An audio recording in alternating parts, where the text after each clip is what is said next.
Welcome to Comic and Screen. My name is Sam Otten, and I am joined, as usual, by Jason Book. Hey, Jason, how you doing today? Hey, I'm good, Sam. How are you? I'm pretty good. We got another issue of the Justice League Darkseid War to talk about. It seems like we've been making our way through the Darkseid War for quite a while now, but things are really ramping up, and we got issue 49, written by Geoff Johns, with art by Jason Fabok and colors by Brad Anderson. And this is the penultimate issue. It really ramped some things up, and it says, the big conclusion is coming in issue 50 in just a couple short weeks. Issue 49, kind of all the characters are on the table. Everybody's kind of there for the big showdown. Steve Trevor comes in with his big kind of splash page, and Big Barda, Mr. Miracle. We've been waiting to see what's Mr. Miracle's role going to be in this, because he's clearly a key character, but he hasn't really played his key moment yet. Yeah. And he still hasn't, but he got one step closer to it, because him and Big Barda had their kind of decision point. Yeah. So a lot of stuff that kind of drew me in. I'm interested in the next issue, but I also had this feeling like I've been in anticipation for the end of this Darkseid War for like a year. It's been drawn out, it seems like. So. Yeah, I would agree with that. I really enjoyed the art of Fabok again. It was great to see that back. Had some nice moments. One of the things you can answer for me after is, because I haven't reread them all in order in a while, did it explain where Mr. Miracle was? Because it seemed like they just kind of came out of nowhere in this beginning part, right? Yeah, I'd have to go back and check if he got like split off from the group for something. Yeah. It seems like a lot of issues ago he got split off for something, but Right. the last few issues I'm not sure where he's been. I can't remember. Yeah, so as we've said before, the tie-ins and the breaks in the story have really kind of messed with the pacing of this. I think that if they were smart, they would release this without all the tie-ins and just like do the straight up part one to part whatever and see how it plays out, because it might be paced a little better as a single read. But there's parts of it I liked. I like the parts with Luthor. I like that we're finally getting Superman back. I like the parts with Batman, and then we see what happens to Mobius and stuff like that. And part of me was thinking that whole time, I was like, are they just doing something like they've run out of bad guys, so they have to make one of the good guys bad and then kind of see what happens with that? I don't know. But, I've enjoyed it, but I'm kind of waiting, like you said, to see what happens next. But we've only got one issue left, so they kind of have, like they really have to knock it out of the park to kind of, make the payoff worth it, I think. Yeah, and we are starting to see some payoffs. So like you mentioned with Superman, he's been like the negative Superman for quite a while, from being an Apocalypse. And now here he did he sort of did his solar flare, but he did like his negative version of it to release all that Apocalypse stuff. Yeah. So that was kind of nice, and it sort of brought the Superman thing together. And then Lex Luthor having the Omega effect and stuff. So he kind of tries to use that against Mobius. So that's kind of bringing Lex Luthor's thing around. I mentioned how Mr. Miracle is at least back right on the main table here. And so I'm hoping that he has some key role to play in the last issue. Yeah. And then they also had set things up with Superwoman being pregnant, which goes back to even the previous story with like the Injustice League and Forever Evil stuff.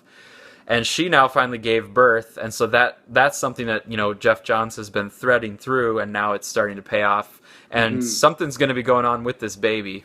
Yeah, no doubt. Yeah, I like that aspect of the storyline too, and I do like those characters from the other Earth.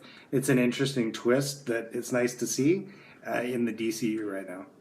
Yeah, and so the Earth 3 crime syndicate, who they're kind of working together, but not really. Like the crime syndicate's basically like, yeah, we're sort of putting up with the Justice League folks for the moment, but we're basically are going to turn on you as soon as we can, it seems like. And they've got something going with this baby. Like the crime syndicate thinks that the baby is going to help them win the day somehow. So I am kind of curious in issue 50 how a baby is going to play into this big throwdown. Yeah, no doubt. And something crazy is going to happen too, because the solicitations for Rebirth is that the Power Ring girl is back there as a Green Lantern again. So I wouldn't be surprised if there's some sort of ramifications from this storyline into Rebirth as well. Right, yeah, because they've been setting her up, and Cyborg have been kind of dueling it out inside the Power Ring, and Jessica Cruz has been trying to totally get control of it. Right. She's been on the edge for a long time, Exactly. in terms of not always having control of the Power Ring. So Right. yeah, so all of this stuff is going to somehow come together. I tend to have confidence in Geoff Johns that when he he's a good sets writer. something up that he will pull it together. So I'm thinking all this stuff we just listed is actually going to show up and play into issue 50. Yeah, and like we said earlier, it'll be interesting to see when you go back and reread this how it reads as an event book in one kind of sitting, in a hardcover or graphic novel form, because that to me is the sign of a good event.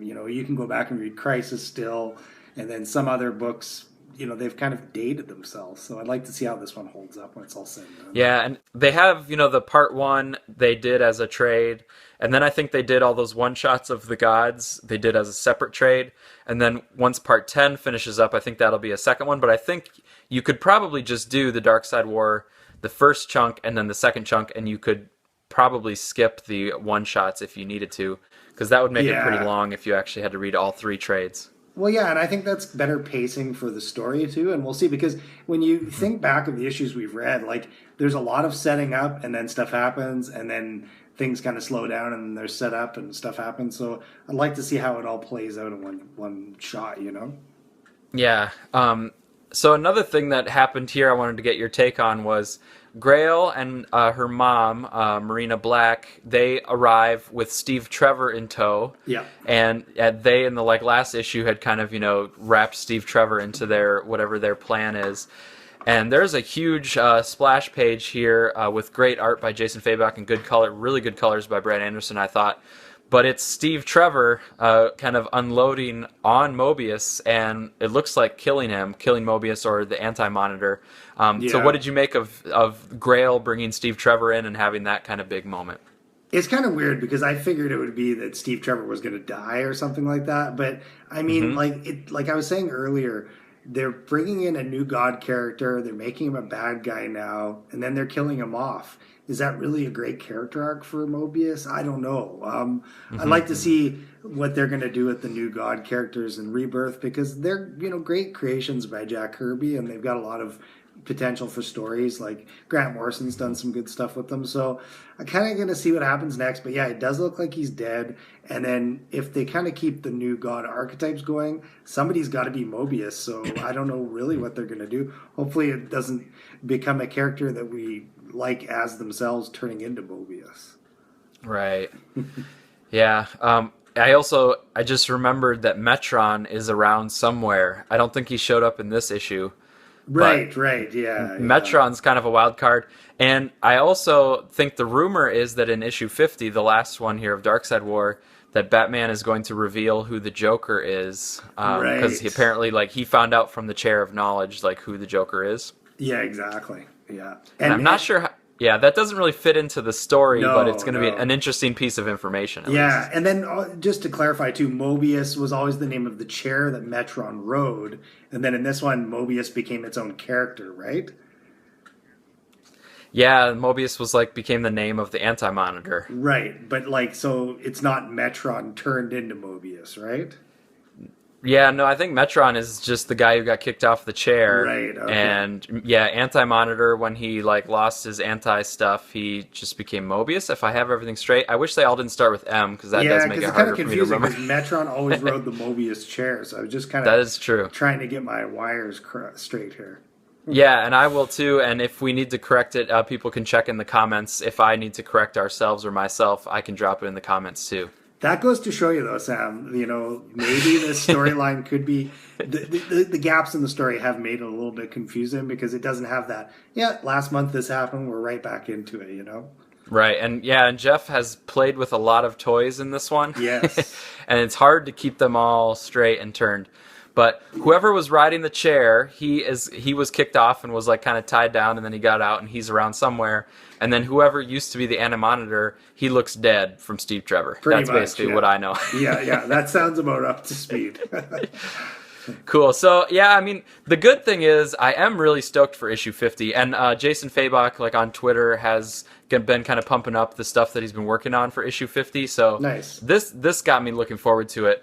But also part of me just kind of wants to see how it finishes, because I feel like I have been reading it for a long time. Yeah, and I am interested for that Joker reveal too, because, it's got potential to be all sorts of weird stuff. And part of me thinks that, do we need it? When they finally revealed Wolverine's real name, I don't know if they needed that in Marvel either. There's something that's kind of cool about the character having a bit of mystery about him for his origin and his name. So we'll see what happens with that. Yeah. All right. Well, we'll have to check back in a few weeks for Justice League issue 50. All right, sounds good.